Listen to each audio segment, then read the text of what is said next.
just going to highlight a couple of different aspects of what's going on in the world regarding the Panama Canal and some trends that I'm noticing.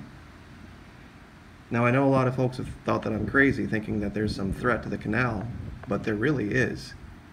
Because the first thing that would necessarily have to happen if there was a concerted effort would be make sure that the only people that are hurt by the loss of the canal, or the canal changing hands into unfriendly hands, I should say, is the U.S.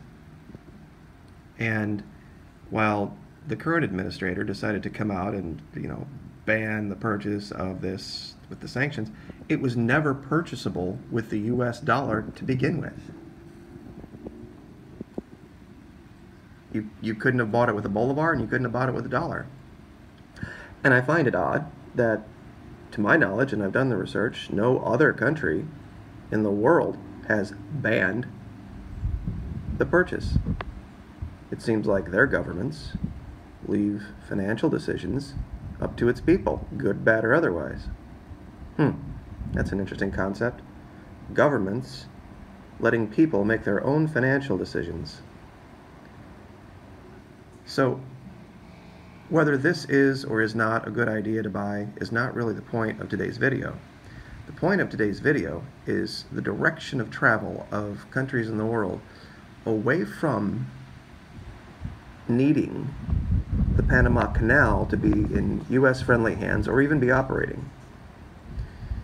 Now, unless you were watching the BRICS post, you probably wouldn't have seen this reported about this giant LNG pipeline that's set to open between Russia and China.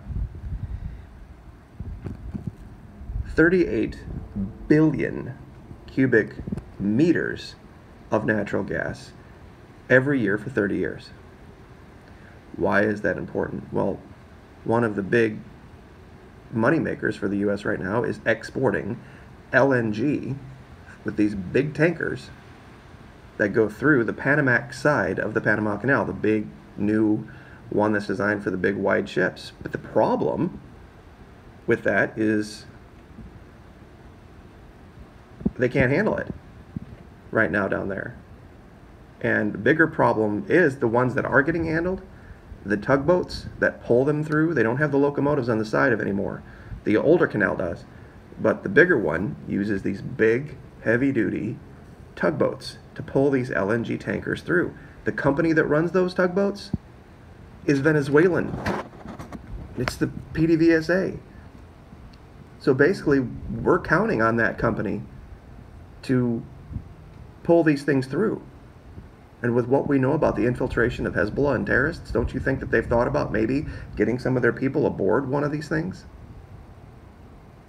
And the kind of damage they could do at some point once all of their allies have their pieces in place, taking out the canal, and isolating the U.S. from Asian markets.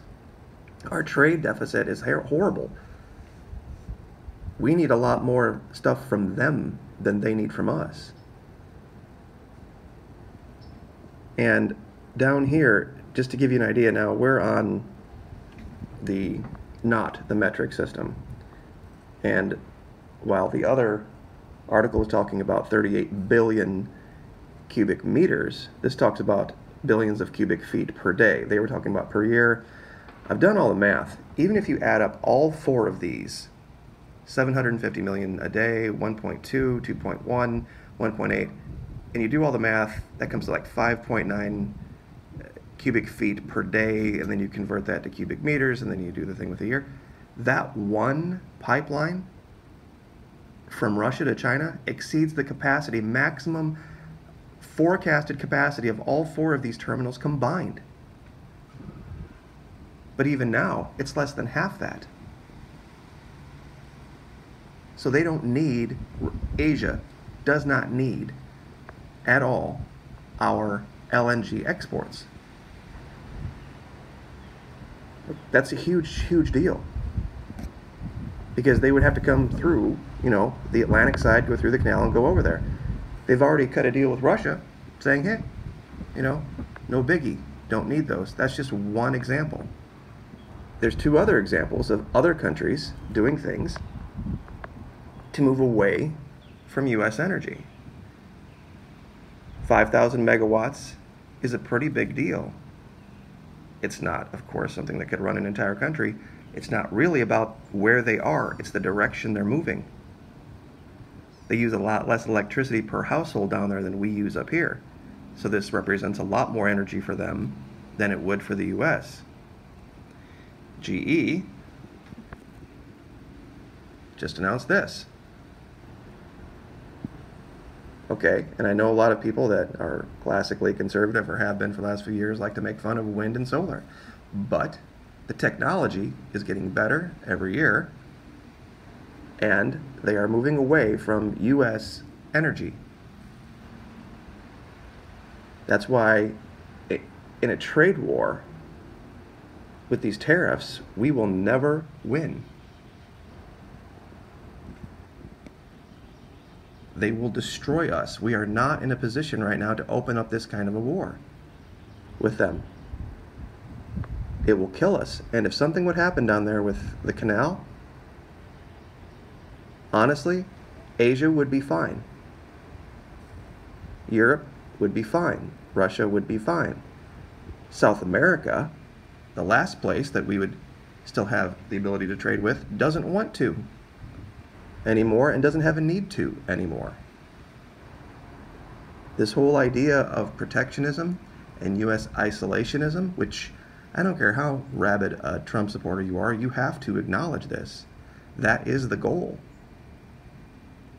There has been this giant campaign against globalism and all this kind of stuff for the last 8-10 years, and they've tried to make it all evil and terrible, trade and all this kind of stuff. But you don't realize, most people realize, we don't have the ability in this country to survive inside of our borders by ourselves. Look what happened to Venezuela when they got isolated. Look what they had to do. All the communes that stood up, all the death and the disease and the fighting and the absolute massive amount of human suffering when they got isolated. But still, they have moved away and they've moved on. But if that's what you want for this country, be prepared for it. Your 6 months mountain house ain't going to put a dent in what you're going to have to deal with. And I find it odd, and the people that I'm trying to speak to here, please hear me, used to be folks that were very, very suspicious of federal government intervention in anything, very suspicious of any mandates coming down from Washington, very states' rights oriented. Regardless of whether they agreed with the decision of the state, you always default to states' rights. That's libertarian principles, conservative principles number one. And states, whether they agree with localities or not, should always default to local authority. Power should go from the local up to the federal. And that's the way the Founding Fathers wanted it. They really did. In fact, this idea about the Founding Fathers wanting you to have the right to protect yourself with a gun is silly. You know why? Let me tell you why. They couldn't have cared less about the well-being of the people of the United States as a whole. Why? There's no mandate that any state even conduct an election to send electors to the Electoral College. Did you know that? A state can just say, you know what, we're going to pick however many electors were assigned, let's say Florida 29. We're going to find 29 guys who are wearing striped shirts today, and we're going to send them as electors. They could not have cared less about the opinions of the unwashed masses of the United States. And even then at the Electoral College, they still had the ability to shuffle things around and move things around and make the decisions for themselves. It was many, many years after we defeated the British that the Second Amendment even got put into the Constitution, and it was a states' rights issue. And that's all fact. And we covered this many, many, many, many months ago when we were talking about the Electoral College issue. That the opinions of the American people as a whole mean nothing or meant nothing to the Founding Fathers at all. They did that just to make sure that nobody came and swayed the masses through force of personality. I know that's a little tangential to what we're talking about, but it's important that the folks that I'm trying to plead with on this aren't liberals. I'm trying to bring the conservatives back to the conservative way of thinking, understanding that they've made a giant mistake by electing this liberal, in this wolf in sheep's clothing, in the Oval Office. This whole act of him feigning outrage at signing this omnibus bill was just theater for his supporters. That's it. He had every intention of signing it. Almost $400 million to Colombia in this bill. I wish I would have brought that tab up, but if we want to get into a war this way with China, it is going to cause massive U.S. suffering, and if anything happens with the canal, kiss it goodbye. So, anyway, enjoy your Sunday, enjoy your week. Like, share, subscribe. We'll see you next time.